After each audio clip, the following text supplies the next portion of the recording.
जैन धर्म के अनुसार हनुमान जी भगवान के रूप में स्वीकारे गए हैं।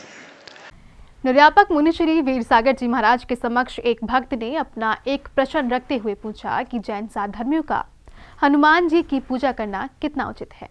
कई जैन हनुमान चालीसा में गहरी श्रद्धा रखते हैं और यह भी कहते हैं कि हनुमान जी का कुछ ऐतिहासिक संबंध जैन परंपरा से जुड़ता है, विशेषकर उनकी माता अंजना के माध्यम से।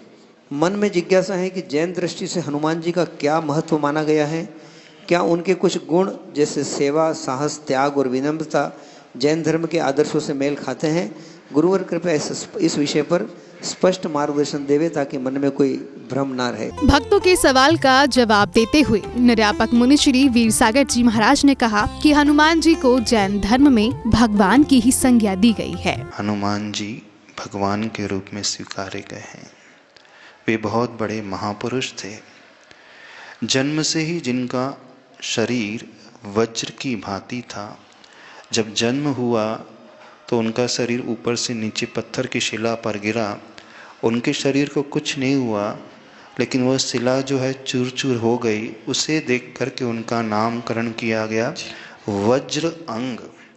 जिनका अंग वज्र का जैसा था इसलिए वज्र अंग, और वही बदल करके बजरंग बली के रूप में कन्वर्ट हो गया। इस प्रकार से जैन धर्म में हनुमान जी का स्थान विशेष आदर के साथ लिया जाता है। जैन धर्म में हनुमान जी को वानर रूप में नहीं माना गया है, बल्कि वो तो सुंदर मनुष्य के रूप में थे। उनका साहस अपने आप में अप्रतिम, उनकी स्वामी भक्ति अपने आप में अप्रतिम। जैन धर्म में हनुमान जी को वानर के रूप में नहीं स्वीकारा गया। जैसे वैष्णव धर्म में मान्यता है वो वानर के रूप में थे, जैन धर्म ये कहता है हनुमान जी वानर वंश के थे, न कि वानर के रूप में थे, बल्कि वे तो बहुत सुंदर मनुष्य के रूप में थे। उनका रूप लावण इतना सुंदर था कि हर कोई उन्हें देख करके उनसे प्रभावित हो जाता है।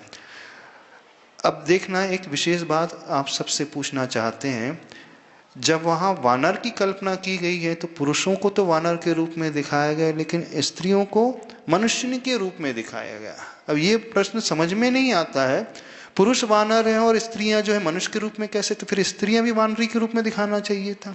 जैन रामायण में हनुमान जी के सुंदर मनुष्य के रूप में वर्णन है, ये मुनिश्री ने भक्तों को बताया। जैन रामायण को पढ़े तो जैन रामायण में स्पष्ट रूप में वर्णन आता है हनुमान जी वानर वंश के थे, यानी उनकी ध्वजा में वानर का चिन्ह था और पूर्वजों से वो वानर वंश के थे, इसलिए उनको इस प्रकार से रूप बदल करके लोगों ने वानर की कल्पना कर ली।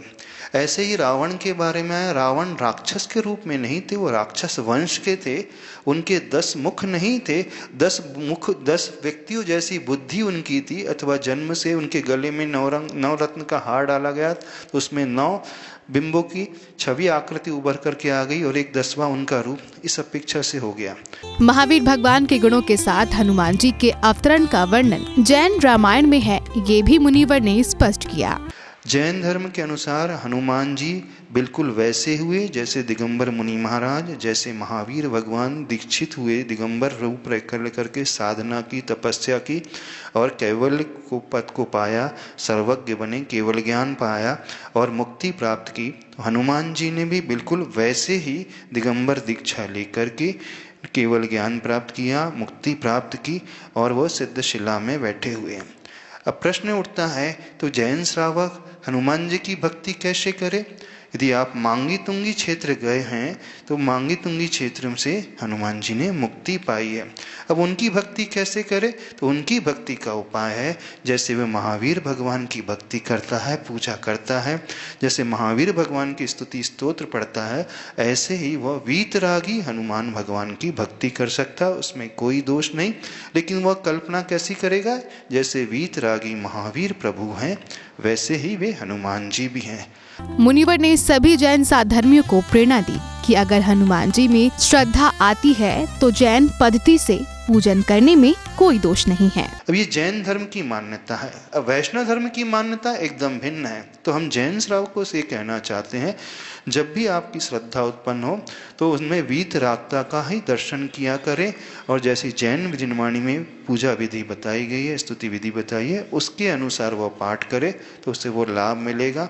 और उन्हें बहुत अच्छे से हृदय का स्थान बनाते हुए नमो ह्यंताड़म आदि पद में स्थापित करते हुए उन जैसा साहस पाने के लिए, उन जैसी भक्ति पाने के लिए उस प्रकार का विजुअलाइजेशन करे तो लाभ मिलेगा। लेकिन चालीसा भक्ति स्तुति जैन पद्धति से जैन श्रावक करें। इस प्रकार धार्मिक जिज्ञासाओं का आगम आधारित समाधान देते हुए निर्यापक मुनि श्री वीर सागर जी महाराज ने श्रद्धा और विवेक का संतुलित मार्ग बताया। जैन फोकस के लिए महतपुर महाराष्ट्र से ब्यूरो रिपोर्ट।